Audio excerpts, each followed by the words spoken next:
वालेकुम दोस्तों, कैसे हैं आप लोग। उम्मीद करते हैं कि आप सब खैरियत से होंगे। इस वीडियो में हम आपके साथ एक तारीखी किरदार की मुलाकात करवाते हैं जिसका नाम था मंगल पांडे। ये एक हिंदुस्तानी सिपाही था और ईस्ट इंडिया कंपनी को बंगाल नेटो इन्फर्मेडी रेजिमेंट में शामिल था। मंगल पांडे इसलिए तारीखी हैसियत का हामिल है कि इसने सबसे पहले 2 बरतानी सिपाहियों पर गोली चलाई।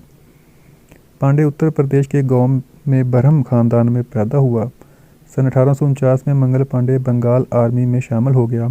29 मार्च सन 1857 को लेफ्टिनेंट बोंगे को इत्तला मिली इसकी रेजिमेंट के कई सिपाहियों में इंतशाल देखने को मिल रहा है। इस वक्त लेफ्टिनेंट बोंगे की तैनाती बैरकपुरा में थी। बोंगे को ये इत्तला मिली कि मंगल पांडे नाम का एक सिपाही परेड के सामने से गुजर रहा है और इसके पास एक पिस्तौल भी देखा गया है। मंगल पांडे दूसरे सिपाहियों को बगावत पर उकसा रहा है और इनसे कह रहा है जो भी यूरोपी नजर आए इसे गोली मार दी जाए।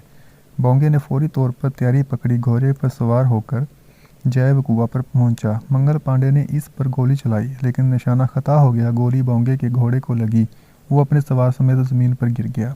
बोंगे ने फौरन अपने आप को संभाला और पिस्तौल से मंगल पांडे पर फायर किया लेकिन इसका निशाना भी खता हो गया। पांडे ने बोंगे पर तलवार से हमला किया और बोंगा ज़मीन पर गिर गया। इस मौका पर बरतानवी सार्जेंट मेजर आ पहुंचा। इसने जमादार अशूरी बर्दाश्त को हुक्म दिया कि वो पांडे को गिरफ्तार करे।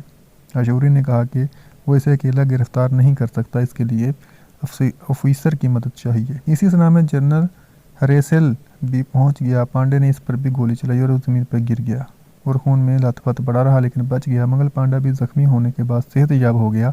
इस पर मुकदमा चलाया गया। 18 अप्रैल सन 1857 को मंगल पांडे को फांसी दे दी गई। 21 अप्रैल को जमादार अशूरिया बर्दाश्त को भी फांसी पर लटका दिया गया। मंगल पांडे पर भारत में इसी नाम से 2005 में एक फिल्म भी बनाई गई जिसमें मंगल पांडे का किरदार आमिर खान ने अदा किया। मंगल पांडे की भी अंग्रेज़ों से नफरत की वजह कारतूस थी जो हिंदुस्तानी सिपाहियों को दिए गए। इसमें कोई शक नहीं कि मंगल पांडे एक बहादुर और दलेर नौजवान था। जब इसमें वो फांसी दी गई तो इसकी उम्र सिर्फ 29